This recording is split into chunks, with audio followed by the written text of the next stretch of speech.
Freddy has never received a single buff in all of Dead by Daylight history, meaning that in Behavior's eyes, he is as overpowered as the Nurse and the Blight. Hello everyone, in today's video I'm going to be talking about Freddy's cursed history in Dead by Daylight, and how he's seemingly been abandoned by both Behavior and the license holder, and is now left in the worst state of any licensed killer. On October 26, 2017, Dead by Daylight introduced its 6th chapter, A Nightmare on Elm Street, but little did Behavior know that this chapter would truly be their biggest nightmare.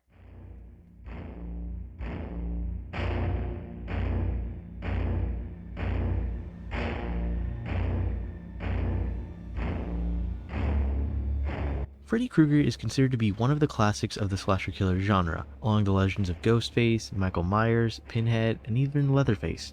He's without a doubt one of the classics of the genre and would be a perfect fit for a game like Dead by Daylight, considering another legend, Michael Myers, was already in the game at the time and would already be an instant hit, so why not add another legend? Almost 1 year later after Michael Myers was added to the game, Freddy Krueger and A Nightmare on Elm Street was added. However, many fans who wished for this chapter and killer didn't know that they wished upon the Monkey's Paw, and the entire DLC would be cursed from the start. Now, let's start from Freddy's original power. Freddy would hold out an orange beam that, when in contact with the survivor, would slowly make them become drowsy and fall asleep. After 7 seconds, the survivor would fall asleep and no longer be able to hear Freddy's terror radius, and would suffer from a whopping 50% action speed penalty to all actions. There were a few ways that the survivor could wake up, either by failing a skill check while being healed, or failing a skill check while on a generator, or being hooked. While asleep, outside of Freddy's terror radius, Freddy could see their aura and they would be revealed to him. While a survivor is awake, the survivor could not be grabbed nor injured by Freddy. And while they were awake, survivors could see Freddy flicker in and out of reality instead of being able to see him at any distance. Now, I'm sure that you, my astute viewer, can see the plethora of glaring issues with his kit, so let's start from the most obvious one. The fact that while awake, Freddy cannot interact with survivors at any point. This is definitely a killer whose power is cool in concept, but in execution fails horribly. Since Freddy needs to put survivors to sleep, this gives the survivors more than enough time to run away and get to a safe area, since they could both hear the terror radius and then get a 7-second chance to go in any direction they like and start running to loops. And back then, loops were way stronger, with pallet vacuums and instant vaults, meaning that Freddy had a horrible time actually securing downs.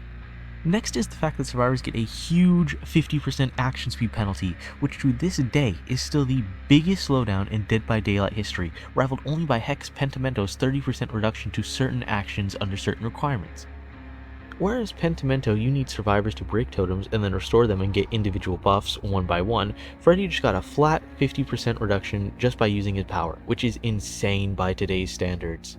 Back in the old days of Dead by Daylight, this was, I guess, allowed to pass, since survivors didn't really care much of gen slowdown and stuff like that. But there is no way something like that would pass now. And now the final part, that being the counterplay to this power. There is none. The only way you could get out of his power is literally to fuck up and reveal where you are with a failed skill check. You already are performing actions much slower, but now you need to mess up a skill check or get hooked in order to wake up, thus losing progress and alerting the killer to your position. It makes no sense that you or your teammates need to mess up in order to start waking each other up. There's also the fact that Freddy has zero chase potential. Unlike our modern iteration of Freddy, he didn't have traps or anything of the sort, so all he could do is just run at you and nothing else, making him one of the worst chase killers in all of Dead by Daylight. Now let's look at his perks, and all of them are honestly very, very mediocre. Fire Up is one of the worst buffing perks in the game and was actually buffed, but still isn't in a good spot at all. Fire Up works that when survivors complete a generator, you got an action speed buff to basically all actions. Kicking generators, kicking pallets, picking up survivors, and vaulting.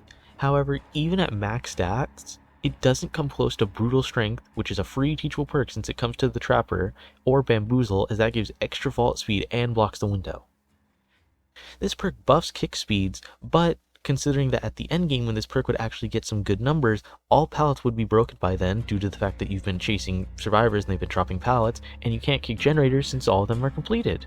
So this perk really only has some value in the mid game and none in the beginning or the end game. Or you could just bring Bamboozle or Brutal Strength and just get a much better perk. Next up is Remember Me, and this perk is kind of decent honestly.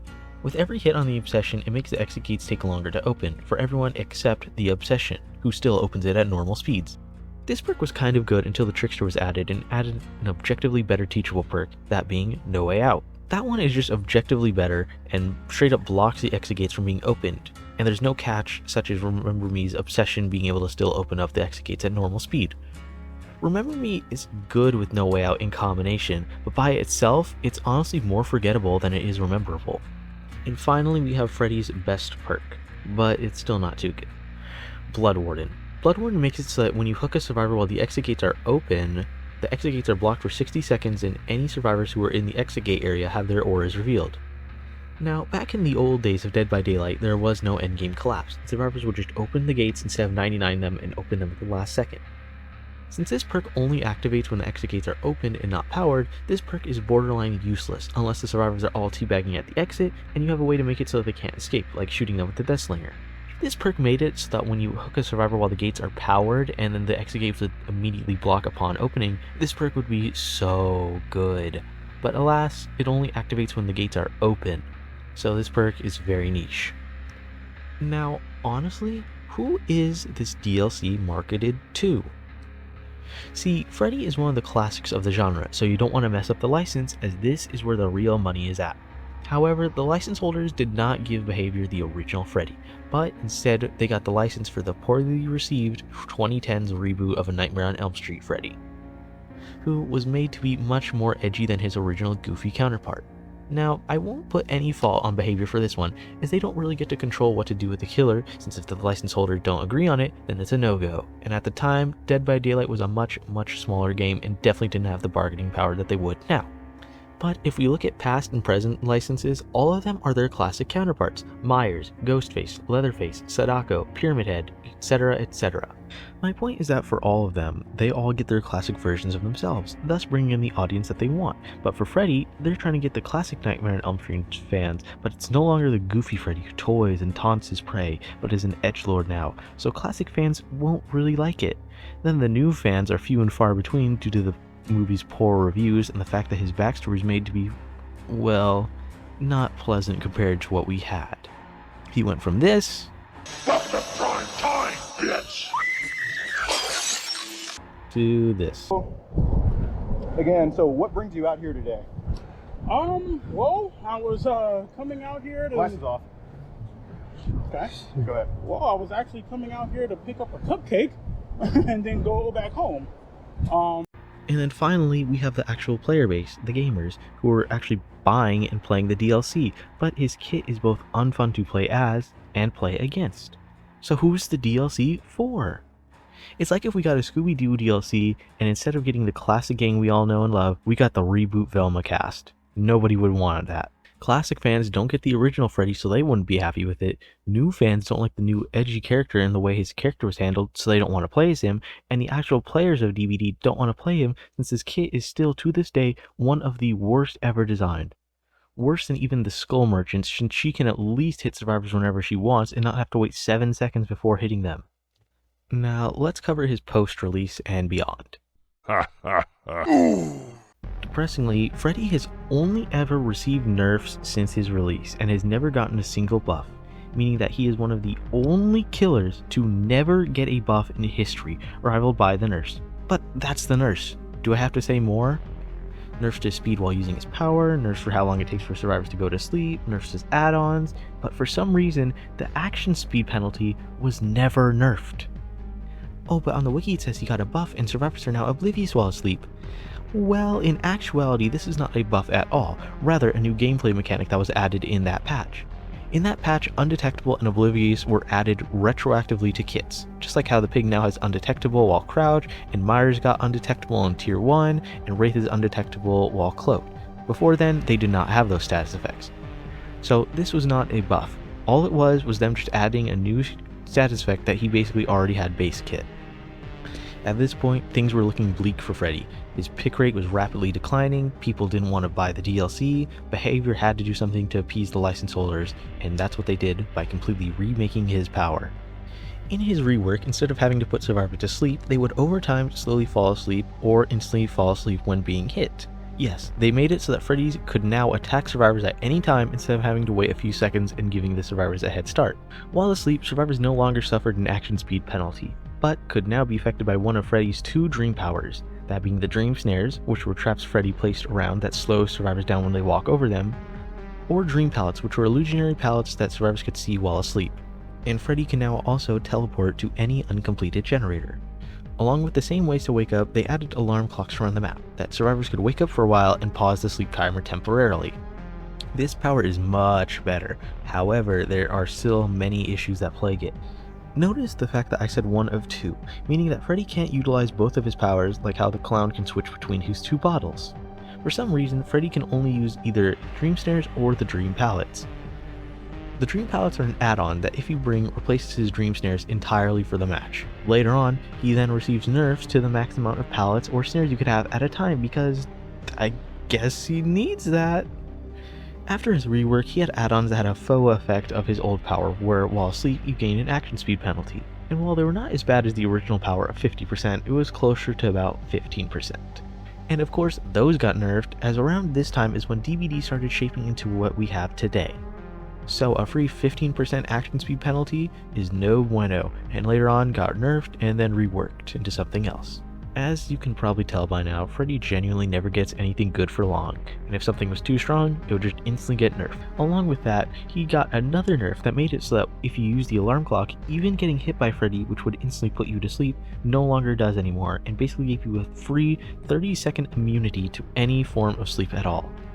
I genuinely don't understand why this nerf was added, other than someone's giant hate boner for Freddy.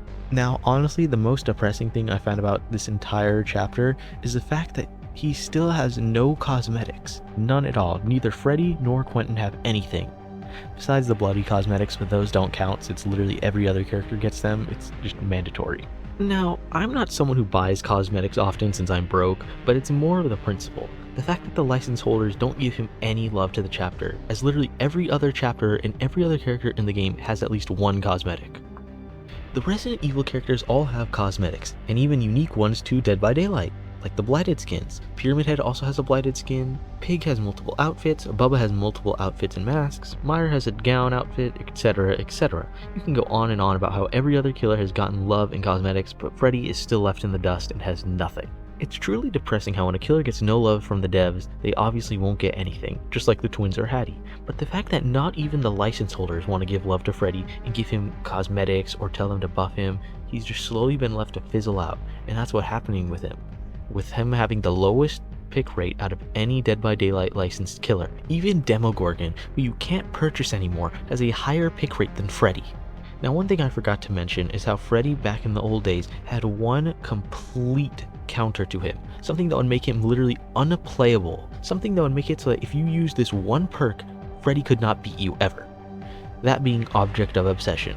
Old Object would show the killer's aura to you while outside of their terror radius, and due to him not having one while asleep, that meant that survivors could 24/7 see his aura at all times, meaning that he could not win any mind games whatsoever. This made it so that any sort of loop that had a tall wall and had mind games like the TL wall, you just couldn't win because you could permanently see where he is at all times. There was nothing you could do. There was nothing Freddy could do. You just kind of had to lose. But now, let's talk about why he still, even after the rework, has one of the worst powers in all of Dead by Daylight. He has the ability to teleport to uncompleted generators, so once they're completed, he can't go to them anymore. Unlike Demogorgon, who can teleport anywhere as long as he places portals, Dredge, who can always teleport around to lockers, or Sadako, who can teleport to TVs even if the generators near them are completed. Meaning that as the match goes on, he slowly gets worse and worse and loses his power. He loses out on potential teleport spots or anything like that. He just, over time, gets worse. No other killer is really like that, except maybe Myers, since some survivors can run out of the stalk energy. Next are his Dream Snares, which are objectively the worst traps in all of Dead by Daylight.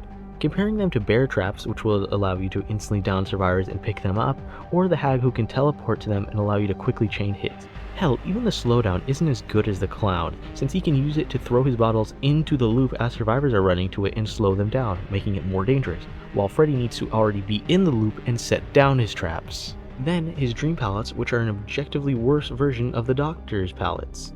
The Doctor has an add-on set that makes it so that destroyed pallets can respawn as an illusion for the survivors. Yet this add-on doesn't replace the Doctor's power, but instead adds on to his power and makes it stronger, just like how Freddy should. Instead of being able to toggle between snares and pallets like how the clown can toggle between his two powers, he just gets one or the other for some reason. Then there's the fact that his power just doesn't feel like the power Freddy Krueger should have. See, other licensed killers feel like how you'd expect them to.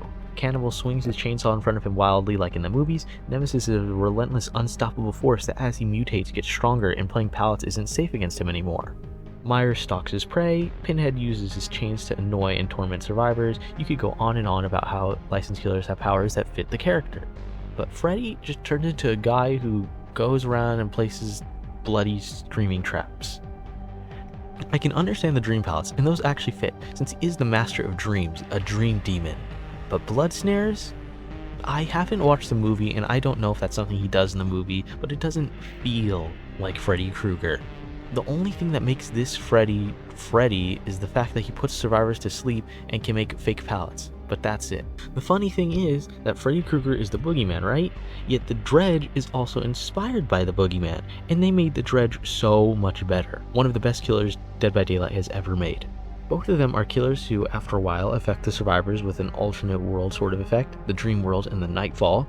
Both can teleport around the map to a select few points, the generators and the lockers, and both sort of place something, where the Dredge places his remnant and can teleport back to it, and Freddy can place his dream snares or pallet. Both of them are based off the boogeyman, but Dredge beats out Freddy in every way, shape, and form. It's not even a competition. Freddy's power is just a waste of potential and not utilizing his whole dream demon, master of dreams. He can make illusions out of anything, make fake survivors, fake generators, you name it. He just doesn't utilize his dream master potential.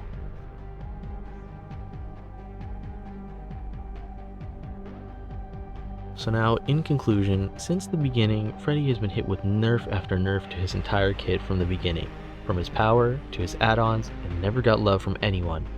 The devs nerfed him, the license holders never gave him outfits or told the devs to not make him suck anymore, the players don't like him at all. This is surprising since licensed killers are what make money in Dead by Daylight. They are the breadwinners, the big events. Just like how when the Resident Evil DLC first came out, it gave the game the biggest spike in its player base history, and Wesker is still one of the most loved and most played killers in the game, while Nightmare on Elm Street is a far cry from that, on the literal opposite end of the spectrum.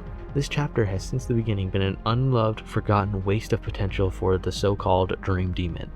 And one thing everyone knows about Freddy is that if you don't fear him, he has no power over you and slowly goes away, just like how since nobody fears him anymore, he is slowly going away in pick rates.